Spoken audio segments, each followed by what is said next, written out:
अस्सलाम अलैकुम दोस्तों, मैं हूं और आप देख रहे हैं गवर्नमेंट इन्फो अपडेट। आज की वीडियो में हम बात करेंगे एक बहुत अहम सरकारी खबर की कि किस तरह इंटरनेशनल मॉनेटरी फंड (IMF) ने पाकिस्तान के साथ तकरीबन $1.2 बिलियन की डील तय कर ली है। यह खबर माशी नुक्ता नज़र से अहम है और आम शहरियों के लिए भी असर रखती है।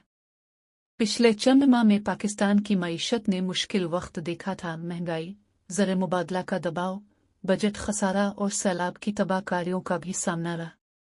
IMF ने कहा है कि इस मुआहदे के बाद मालियाती इस्तेहकाम आने की समत में पेशरफ्त है और मार्केट में एतमाद में बेहतरी देखने को मिल रही है। हुकूमत ने भी अहद किया है कि वो मालियाती पॉलिसी को ठोस और शफाफ रखेगी और माहौलियाती और सैलाब के बाद होने वाले नुकसान के हवाले से भी इक़दामात करेगी। अब सवाल ये है, इसकी आम आवाम पर क्या असरात होंगे? पहला असर, डॉलर के मुकाबले में रुपया मुस्तहकम हो सकता है, जिससे महंगाई पर कंट्रोल मुमकिन है। दूसरा, हुकूमती स्कीमें और अखराजात बेहतर हो सकते हैं, क्योंकि इजाफी रकम का इस्तेमाल तरक्याती मंसूबों में किया जा सकता है। तीसरा, कर्जे की शराइत में नरमी मुमकिन है, जिससे अवामी सहूलियात पर असर पड़ सकता है। लेकिन इसके साथ कुछ चैलेंजेस भी हैं।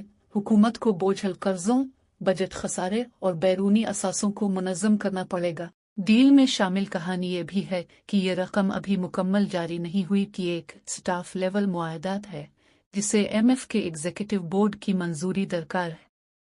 हुकूमत का कहना है कि वो जल्द अज जल्द बैन अल-अक़वामी बॉन्ड मार्केट में वापस आने का इरादा रखती है, जिसमें चीनाई युआन में ग्रीन बॉन्ड और फिर डॉलर यूरो बॉन्ड शामिल हो सकते हैं।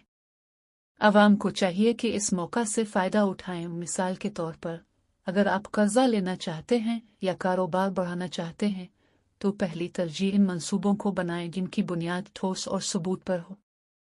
दोस्तों, उम्मीद है ये अपडेट आपके लिए मुफीद साबित हुई होगी। अगर आपने अभी तक चैनल को सब्सक्राइब नहीं किया तो इस वक्त करने की घड़ी है, ताकि आपको रोज़ाना की ताज़ा तरीन सरकारी खबरें मिलती रहें। इस वीडियो को लाइक करें, शेयर करें और नीचे कमेंट में बताएं कि आप इस डील को किस तरह देखते हैं, मुस्बत या मनफी। अल्लाह हाफिज़, मिलते हैं अगली वीडियो में।